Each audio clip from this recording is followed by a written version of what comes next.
Bonjour et bonsoir à tout le monde selon votre géolocalisation.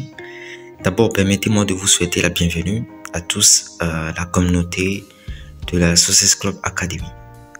Je suis très ravi encore de nous voir assez nombreux pour ce podcast 10. Dans ce podcast, nous allons parler notamment des autres astuces, des 8 autres astuces notamment pour mieux gérer son argent. Dans le podcast 9, nous allons parler déjà d'une partie des 15 astuces qui sont les 7 premières astuces. Aujourd'hui, nous allons voir les 8 autres. D'abord, si vous n'êtes pas encore abonné à la chaîne, faites-le pour ne pas louper les prochains podcasts sur des thèmes très cruciaux, sur notamment la croissance personnelle, le développement personnel, l'éducation financière et d'autres domaines encore plus percutants. Alors, sans tarder, nous allons aller directement aux 8 astuces et je vous prierai notamment d'être relax et de suivre ces astuces jusqu'à la fin afin notamment de tirer le meilleur de tout le temps que nous passons ensemble parce que 1 minute passée dans la vie est très chère. Alors, les 8 dernières astuces pour mieux gérer son argent sont: la première en fait que nous allons prendre ici aujourd'hui, c'est de noter ses dépenses. Il est très important de pouvoir contrôler ses dépenses. Sans noter notamment les dépenses qu'on veut faire. D'abord, il faudrait comprendre qu'on va peut-être arriver au marché. On n'a pas une idée claire de ce qu'on veut acheter. Et arriver, ça veut dire que c'est là maintenant qu'on va commencer à voir ce qu'on va acheter. Et ça notamment fait dépenser plus d'argent. Par exemple, si vous allez peut-être au supermarché, si vous notez pas vos dépenses que vous allez faire au supermarché et que vous allez simplement pour peut-être acheter des choses, ça veut dire qu'il y aura un souci. Ça veut dire que là, il faudrait noter les dépenses que l'on fait et que l'on aimerait faire. La deuxième chose, c'est d'habiter vos zones de travail. Les zones de travail, lorsqu'on habite les zones dans lesquelles on travaille, soit on est entrepreneur, ou bien soit on est salarié ou bien employé, exemple, ça veut dire que là, il faudrait habiter la zone dans laquelle on travaille pour être plus proche de quoi? Du lieu en fait où on travaille. C'est mieux parce que ça permet de pouvoir éviter des dépenses notamment de transport. Si vous calculez un peu les dépenses que vous faites sur les transports, même si vous avez une voiture ou bien vous avez une moto, ça veut dire que vous allez constater que vous allez dépenser plus de carburant chaque temps. Alors, il est mieux d'habiter les zones de travail, les zones où on travaille. Sortez avec le montant utile. C'est ça, c'est de ça on vient même de parler au niveau du premier point ici. Notez les dépenses et aussi il faut sortir plutôt avec le montant utile. Et comme l'exemple dont je viens de parler, par exemple, vous allez peut-être faire du shopping, ou bien aller acheter des habits, ou bien aller acheter quelque chose au supermarché. Ça serait plus important de pouvoir noter ces dépenses et sortir avec le nécessaire possible. Si c'est même dépasser un peu le montant, mais ne pas notamment sortir avec des montants qui compensent en réalité. Lorsqu'on veut sortir, la première des choses, c'est de noter les dépenses.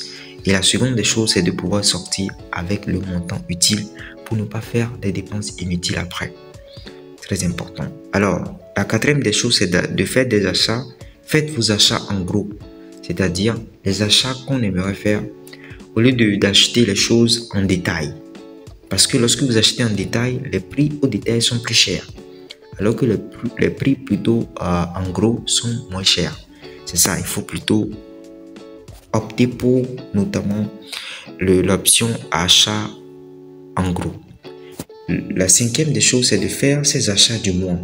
Ça veut dire que lorsqu'on fait les calculs du mois, on voit ce qu'on va utiliser dans le mois. Il est plus sain et plus astucieux sur le plan de la gestion des dépenses et gestion économique de faire des achats du mois déjà, peut-être au début du mois ou bien au niveau du mois, peut-être la fin du mois, on fait les achats pour le mois qui va venir. Cela permet, ça serait mieux même de le faire à la fin du mois. Puisqu'à la fin du mois, là, c'est plus sur le marché même, c'est plus bon. Ça serait plus bon pour vous en fait. faites les achats du mois. Le 6, c'est d'acheter à compte courant. Acheter à compte courant, ça veut dire que c'est faire les achats avant que des temps assez sensibles du mois puissent arriver, de l'année puissent arriver. Imaginez un peu le fait de la rentrée scolaire. Si vous êtes un parent et que vous voulez faire des achats pour vos enfants, il est mieux d'acheter tous les différents articles pour les enfants, les cahiers, les sacs et tout. Il est mieux de les acheter déjà au cours notamment des vacances, pas notamment au début des cours. C'est ça, acheter en contre-courant. Soyez fidèle notamment à votre partenaire. Ça aussi, le 7, c'est ça, c'est un point qui est très crucial. Cela permet de pouvoir éviter notamment des dépenses inutiles. Si vous êtes par exemple un homme, si vous avez peut-être deux copines ou bien deux femmes, ça veut dire que vous aurez notamment dépensé plus. Ce qui fait qu'en réalité, lorsqu'on a un seul partenaire, ça permet de pouvoir notamment limiter les dépenses. Maintenant, si on veut s'engager à être polygame, ça veut dire que là, il faut s'engager et avoir notamment des dépenses assez précises. Surtout, ne pas aller trop notamment dans les dépenses hors notamment du couple, jusqu'en le faisant, on dépense plus de l'argent. C'est de ça qu'on veut parler au niveau de soyez fidèle à votre partenaire. Ça dépend aussi du niveau. Est-ce que vous êtes polygame ou bien vous êtes notamment engagé avec une personne seule. Alors c'est une décision qui est très très personnelle et aussi d'être fidèle à cette personne-là ou bien à ces personnes. Okay. Le 8, c'est d'éviter l'alcool, la cigarette et la drogue. C'est super important. C'est différent. L'alcool, la cigarette, la drogue, en fait, ce sont des vices assez très, très pertinents qui perdent beaucoup d'argent. Lorsque vous rentrez dans l'addiction de l'alcool, vous allez voir que vous allez dépenser beaucoup d'argent dans les bars. Vous allez dépenser de l'argent, acheter peut-être de l'alcool peut-être à vos amis consorts, ce qui perd beaucoup d'argent. Alors voici un peu les 8 astuces, dernières astuces qu'on a vues aujourd'hui. J'espère que cela vous apportera un plus dans votre vie personnelle et pourquoi pas dans votre vie familiale et aussi professionnelle. Alors mettons en pratique cela pour voir les résultats que ça peut nous apporter. Ça a déjà aidé les autres et je pense que ça pourra aussi nous apporter un plus si réellement on les met en pratique. Merci et à la prochaine. Surtout, n'hésitez pas notamment de partager la vidéo avec des gens que ça peut aider pour que notamment eux aussi puissent notamment être à un autre niveau de leur vie. Merci beaucoup et à la prochaine pour le prochain podcast 11. Merci.